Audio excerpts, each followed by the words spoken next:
I think along with similar to the mushrooms, I think those two particularly, um, uh, because they have cultural traditions behind them, cultural knowledge traditions.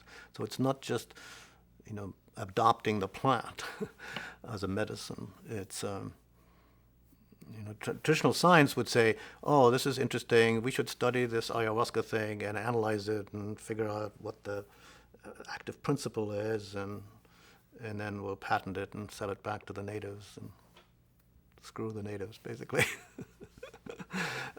It'll add to our armamentarium with which we can deal with malaria and other diseases. And but the real approach would be to say this is these are because they're not like any other drugs. They're not like any other medicines for that matter. They're medicines that integrate. They are medicines in the spiritual sense, so they integrate knowledge and spirituality, and physical healing, emotional healing, problem solving, and in that sense, it's an immensely valuable can make immensely valuable contribution uh, uh, to our society and to our world. See, and the way I look back on the Harvard project and what we did there, and Albert, myself, and our colleagues, our task, our assignment, I would say, in retrospect, and Ramdas and I have just written a book about this. We've talked about this, was to find a way to integrate these substances into our culture in a useful way. Obviously, within therapy, that would be one application that had already been tried, but we felt that it was more than that. It could be more than that, and that's why I think we're just coming back to the point where now accepting them again as adjuncts to therapy.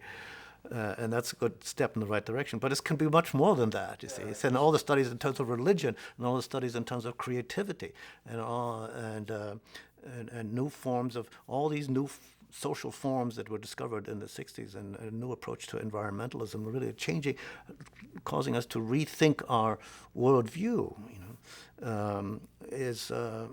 can be profound. But you have to find some appropriate form for them.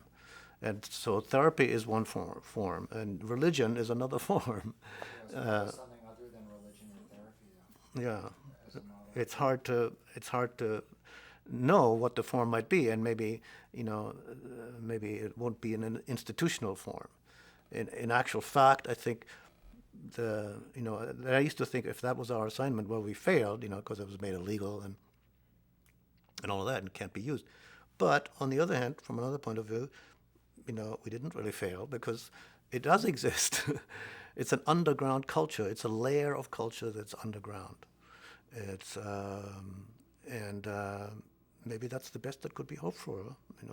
Maybe that's good. I mean, it's sort of like the mushroom mycelium. The mycelium is underground. You see, that's what like what Paul Stamets says about the mycelium is the key to the mushroom, not the mushroom. The mushroom is just the little eyes that pop up, sex organs that pop up to catch the sun and reproduce, send out the spores. But the mycelium is this immense network covering tens of thousands of square miles sometimes, just connecting, feeding, nourishing trees and plants and animals, acting like a kind of an immune system to the planet. The mycelium acts like an immune system to the planet. It's amazing. And that's, there are these layers of culture. So the culture is many layered itself. There's a subculture. Some people call it a counterculture, but I don't think it's a counterculture because it's not really opposed to the culture. It's not opposed to the dominant culture. It's trying to do something else. It's connecting in other ways. So when you can travel all around the world, you'll meet people who are familiar with DMT, mushrooms, ayahuasca, and you'll have an immediate bond of familiar with it in a deep sense and understand its significance and value, and they're not trying to sell anything. It's not a drug gang or anything like that. It's nothing like that at all.